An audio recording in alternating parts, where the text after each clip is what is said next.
Hi there, and welcome back to my channel Full Stack Explorers. As you know, in our last video we worked on integration of create order page. In today's video we will work on creating APIs in our server side. Let's get started now.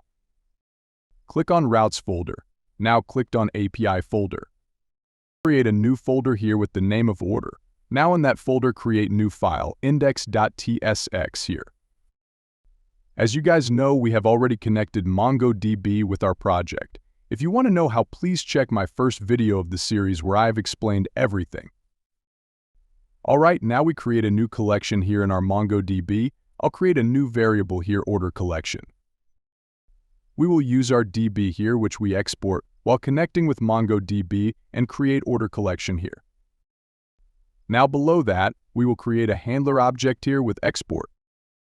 In that object, we will create post request method here. Also add a try catch block here. In catch block, return error as a response, and the status will be 500 as known as internal server error. In try block, we will return the response as null as we are not going to send anything to the client side. The status will be 201, created here. We can add status text anything we want here. Finally, above the response we will get the data from request. Let's copy key variables from client side as we will get the same data from request.json. Now let's check that data in console first, so we will know we are getting the same data in server side or not.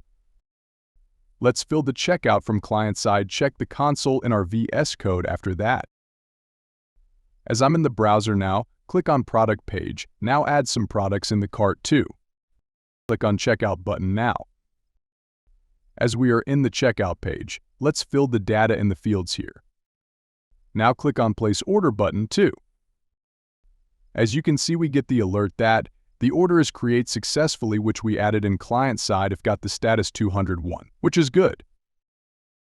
Let's check the console in the VS Code now as the server side console showed there. Drag the console above.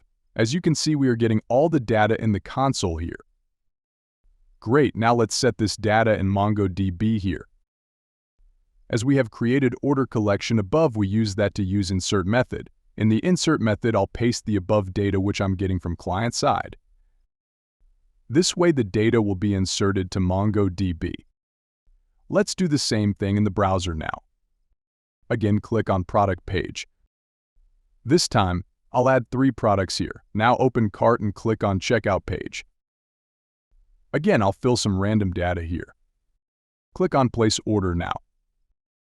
As you can see, we got the same alert here as order is created, and we are redirected to home page. Also, the cart items are removed too, which is good as all e-commerce work like this. To check if order is created or not, let's check that in our MongoDB Compass graphical user interface. Open MongoDB Compass and click on Connect button now. Now click on Ecommerce app as this was the DB name we made on the start of the series. Now click on Orders Collection. As you can see, we have user details here. We have 3 products as we added 3 only. With products details, the product counts and the price too. There are few improvements you can do in the project. I'll not do it. I'll let you guys to handle that for practice. As this is the last video of our series, in the next Fresh.js framework series, we will work on authentication and authorization in Fresh.js. Hopefully the next series will be the last on Fresh.js framework. That's it for now. If you guys like my videos on Fresh and Deno, please do like, share and subscribe to my channel to support my work. I'll see you guys in the next videos. Happy coding!